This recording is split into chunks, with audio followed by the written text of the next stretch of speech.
Hey, greetings everyone. Eric Brown, MOBO-Media. MOBO-Media, hey, dropping another gem for you, coming back at you. Hey, I just thought I'd talk about, something's about to take place for me over the next day. So I got a lot of family traveling to my home now, down here in Austin, and they plan on attending what's called the Reggae Fest, the Austin Reggae Festival. It's a festival that's been held for the past 30 years here in Austin. Beautiful scenery. The backdrop of Austin is behind the stage. You got a lot of artists from Jamaica and the Caribbean. You've got a lot of great, Caribbean and Jamaican food trucks. All sorts of little shopping, little gift items, little booths and things out there. Of course, you'll have folks out there, doing their thing with the cannabis, smoking weed, and doing that thing and getting high and everything. But I'll be honest with you, that's really not what it's all about, and that's not what it's about for me. Totally, nothing like that. It's mainly the vibe you get out there, it's just a vibe out there. And it's just, to me, it's a safe space out there for folks to really unwind and kind of, vibe on one accord, to one energy, to one musical note. There's something about reggae music in itself, man, and the vibe that it gives off. But hence, Bob Marley and One Love.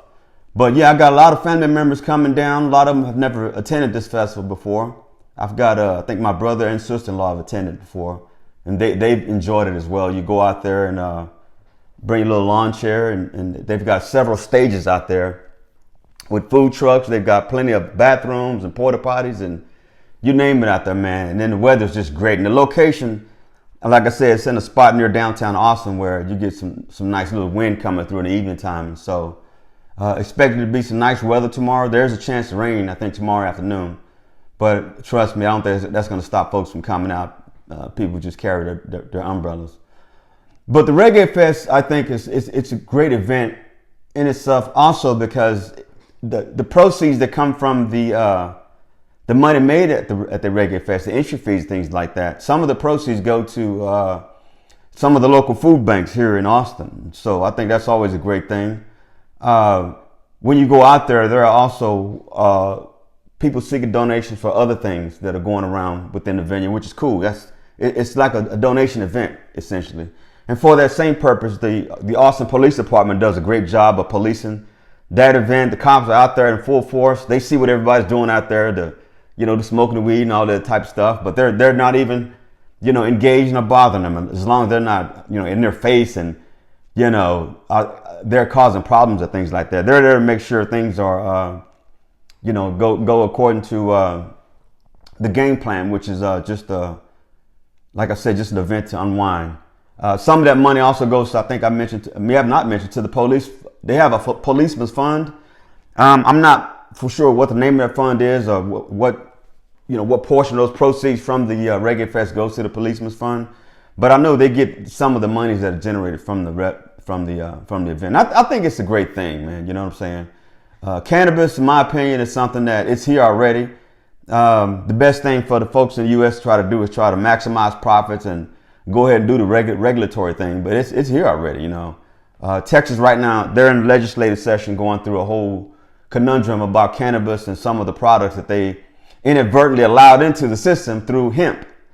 Because hemp actually contains a small amount of THC, but they're able to extract enough THC out of an abundance of hemp to where you got regular weed, cannabis.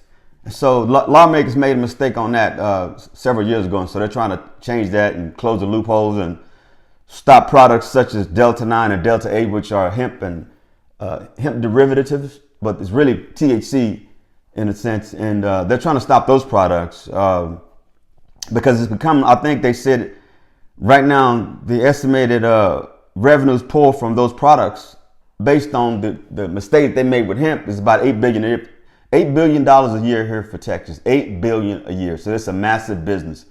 So obviously there's a lot of pros and cons. There are a lot of people down there testifying in support of, and there are folks that are testifying who are opposed to it. In my opinion, like I said, it's here already. All you're gonna do is just gonna revert back to old black market here. I mean, the black market is always gonna be here anyway, but the demand, banning the products is not gonna remove the demand, and that demand oftentimes it's based on people looking at alternatives for things like aches and pains and, mental disorders, PTSD, anxieties, depression, all sorts of things. And these people have, there's a lot of testimonials out there for what cannabis does for folks medically. And also the hemp derivatives, like I said, Delta 8, Delta 9. There's a whole list of things. You got CBN, you got CBG, you got THCP, THCA, CBG, Delta 8, Delta 9, Delta 10. It's just a whole bunch of products out there that, a lot of, in my opinion, a lot of college kids, a lot of young, smart college kids got in a lab and figured out a way to pull enough THC out of this stuff to where it's just like regular THC.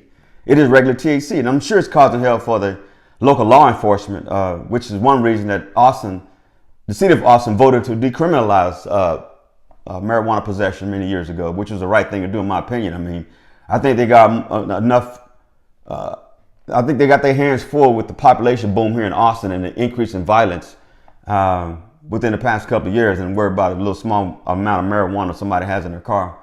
But yeah, this weekend again, 30th anniversary of the Austin Reggae Festival.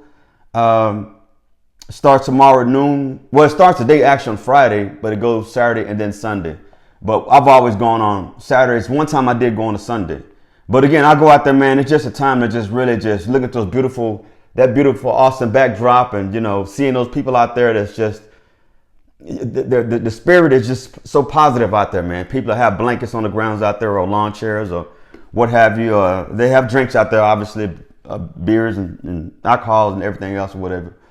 But it is not a place, I tell you, where there's a lot of riffraff. It ain't, some place you got to worry about a lot of crime. Law enforcement is there in effect. Trust me, they are there big time everywhere you look, and they're in places where you don't look. You go to the bathroom, you may see a group of 10 laws back behind the bathrooms over there, but they're there. And thank you, law enforcement, for what y'all do for the Reggae Fest each year. And hey, look forward to having a good time. Look forward to posting up some videos from the Reggae Fest tomorrow. I'll be getting different angles of it, actually getting some stage angles and also the crowd angles and some, some videos of my family. And so I look forward to having a good time the next couple of days. With that, I'll let y'all go. Eric Brown, MOBO-Media.